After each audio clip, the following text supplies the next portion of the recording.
한 주를 시작하는 월요일입니다. 그렇기 때문에 채권 시장의 흐름으로 이번 주 어떻게 또 움직이게 될지 파악해 보시죠. 하이투자증권의 김명실 연구위원입니다. 위원님 안녕하십니까? 네, 안녕하세요. 네, 자 우선 채권 시장 전반적인 흐름 좀 잡아주십시오. 네, 최근 들어서 채권 금리 가파른 상승세가 두드러지게 나타나고 있습니다. 지난주에 미국 10년 국채 금리는 전주 대비 9bp 정도 상승하면서 4.04%까지 올라갔고요.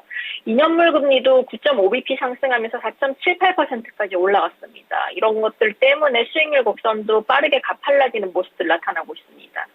아시다시피 지난주는 이제 국제신용평가사인 피치가 미국의 국가신용등급을 AAA에서 AA 플러스로 강등하면서 미국 재정에 대한 우려가 불거졌고요. 이런 점들이 미국 국채시장의 약세 재료로 작용을 하면서 금리를 가파르게 끌어올렸습니다. 여기에 추가적으로 미국 재무부가 세수와 정부 지출 간의 격차를 메우기 위해서 장기 채권 발행을 늘릴 방침을 발표하는 점도 금리 상승을 뒷받침했다라고 보시면 되실 것 같습니다. 다만 주 후반에는 7월달 비농업 부문 신규 고용자 수가 예상치를 밑돌았습니다. 7월달 비농업 부문 고용이 18만 7천 명 증가하면서 시장 컨센서스인 20만 명 증가를 하회했습니다. 이러면서 국채 금리의 상승세가 다소 주춤해지는 모습들 조금 나타났습니다. 국내 시장도 유사한 흐름들 보였고요. 국고채 3년물 금리는 일주일 전 대비해서 10bp 정도 오른 3.73, 그리고 10년물 금리도 14bp 상승하면서 수익률 커브가 미국 국채랑 마찬가지로 가팔라지는 흐름들 나타났습니다. 네, 자 미국의 신용등급에 대한 재료 그리고 재무부의 움직임, 고용지표에 대한 해석까지 채권 시장으로 연결을 해주셨습니다. 자 그렇다면 채권 시장에서 봐야 될 이슈라든지 주간 전망 어떻게 하고 계시는지요? 네, 아무래도 가장 큰 관심사는 미국 경제가 과연 이제 시장의 예상치처럼 연착륙을 할 수 있을지가 계속 주목될 것 같습니다.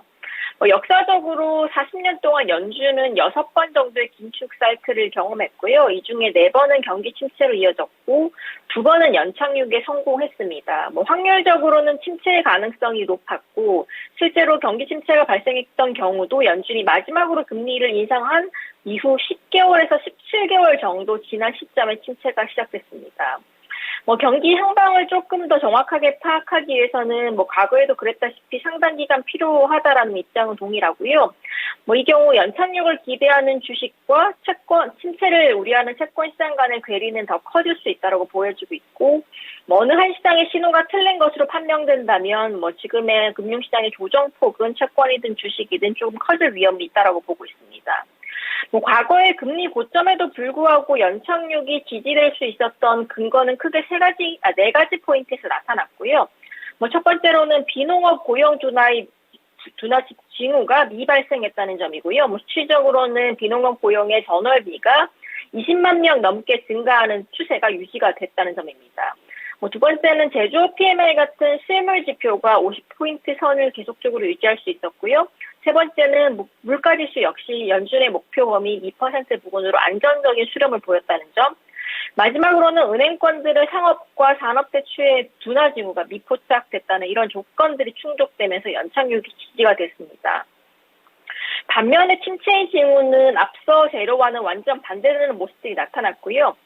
첫 번째로는 마이너스 비농업 고용지표, 두 번째로는 제조업과 서비스업 PMI가 50선을 비롯해서 40포인트까지 크게 떨어지면서 굉장히 주춤해지는 모습들이 확연하게 나타났다는 점. 그리고 세 번째로는 PC 같은 물가지수가 비록 공통적인 현상은 아니지만 금리 인상에도 불구하고 물가지수가 일시적으로 급등하는 현상도 발생했다는 점이고요. 마지막으로는 가장 주목해볼 지표 중 하나인 은행권들의 상업과 산업대출 증가율이 마이너스 증가율로 감소했다는 점이 공통적으로 관측이 되면서 결국에는 금리 인상 이후에 경기 침체가 발생을 했었습니다. 그럼 현재는 어떠냐? 현재는 이제 고용과 서비스업 관련된 지표에서는 침체의 징후가 아직 미포착되고는 있습니다. 7월달 미국의 비농업 고용 지표가 기존의 20만 건에서 지금 10만 건 정도로 내려오긴 했는데, 아직 이걸 침체의 징후라고 보기는 조금 어려울 것 같고요. 다만 가장 두려운 점은 지금 미국의 은행들을 위주로 상업과 산업 대출의 증가율이 빠르게 감소하고 있다는 점이 가장 조금 큰 불안 요인이지 않을까라고 보고 있습니다. 뭐 이런 상황에서 이제 연준이 9월 달에 추가 인상을 단행하거나 금리 고점 기간이 길어진다면 말씀드린 고용과 서비스업 관련된 실물 지표가 지금은 긍정적이지만 부정적으로 바뀔 가능성이 커 보이고요. 여기에다가 지금 미국의 총부채 사이클을 봐주시면 작년 4분기 기준으로 미국의 GDP 대비 총부채 비율이 255%로 과거 긴축 사이클과 비교해서 가장 높은 수준을 보이고 있다는 점도 부담스럽습니다. 단적인 예로 과거 긴축 규모를 넘어서고 있는 부채 규모는 결국에는 고금리에 대한 민간과 정부의 차관 부담으로 연결될 수 있고, 단적인 예로는 지난 상반기부터 미국 지방은행 수곳이 무너지면서 결국에는 은행과 은행권 위주로의 대출이 축소되고 있는 모습도 과거 침체 기간과 유사한 사이클을 보여주고 있다는 점으로 해석을 좀 해볼 수 있을 것 같습니다.